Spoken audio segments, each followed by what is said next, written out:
आपके basic part में आगे बढ़ते हुए अब आपके सामने और भी बेसिक चीज़ें बताएंगे आपको। स्पीड, जैसे आपका स्पीड क्या होती है, स्पीड मतलब चाल, आप लिख सकते हैं इसको हिंदी में।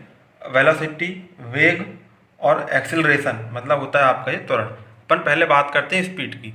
स्पीड में क्या होता है, स्पीड में आपको ये ध्यान रखना है कि किसी वस्तु की निश्चित समय, किसी वस्तु की निश्चित समय व निश्चित दिशा में स्थिति परिवर्तन को वेग कहते हैं। किसी वस्तु की निश्चित समय व निश्चित दिशा में स्थिति परिवर्तन को वेग कहते हैं, ये इसकी डेफिनेशन होती है और ये आपकी सदिश राशि कहलाती है। अब जैसे इसका वेग का हम एग्जांपल देना चाहें तो जैसे मान लो कि जयपुर से दिल्ली की तरफ अगर मान लो कोई ट्रेन है या कोई बस, मान के चलो जयपुर से दिल्ली की तरफ 3 घंटे में 150 किलोमीटर तय कर रही है, 3 घंटे में 150 किलोमीटर तय कर रही है, तो बस का वेग 50 किलोमीटर प्रति घंटा होगा।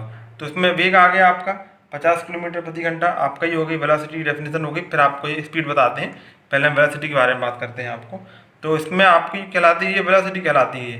तो आपको उसने आपने क्या निकाला, तय की गई दूरी बटे समय। कितनी दूरी तय की थी उसने, 150 किलोमीटर दूरी तय की थी उसने, कितने घंटे में, 3 घंटे में, तो इसलिए आया था 150/3। तो इस तरीके से इसकी डेफिनेशन आप ये भी लिख सकते हैं कि वस्तु द्वारा निश्चित समय में तय की गई दूरी अपॉन समय। तो ये इस तरीके से आपका ये हो गया है वेलोसिटी। अब बात करते हैं स्पीड की।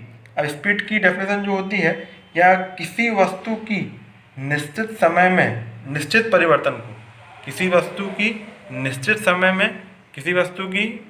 समय में निश्चित परिवर्तन को चाल कहते हैं, है ना। और चाल जो होती है उसमें दिशा प्रदर्शित नहीं होती चाल में। कैसे, जैसे हमने जो एग्जांपल लिया था जयपुर से दिल्ली की तरफ वाला, अब हम ये बोलें कि कोई बस है वो 3 घंटे में 150 किलोमीटर चल रही है, कोई बस 3 घंटे में 150 किलोमीटर की दूरी चलती है, तो बस की चाल जो यहाँ पे थी एग्जांपल, वो एग्जांपल हमने यहाँ लिया है।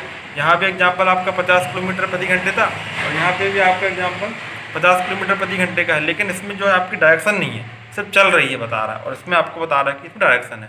दोनों में ये बेसिक अंतर होता है आपका। उसके बाद अपन देखते हैं अब एक्सिलरेशन, त्वरण क्या होता है, किसी वस्तु के वेग में परिवर्तन की दर। जैसे आपकी वेलोसिटी होती है, वेलोसिटी में जैसे चेंजेस आते हैं, है ना, तो उसको बोलते हैं किसी वस्तु के वेग में परिवर्तन की दर को आपको त्वरण कहते हैं। मगर कब होता है ये, जब कि वेग बढ़ रहा हो, इंक्रीज हो रहा हो आपका वेग। उस तरीके से इसका आपका ये हो गया आपकी डेफिनेशन, इसकी बेसिक डेफिनेशन हो गई है। और भी इसके बेसिक पार्ट एक दो बाकी हैं, क्योंकि हम आपको अगले वीडियो में इसके बारे में पूरा बताएंगे।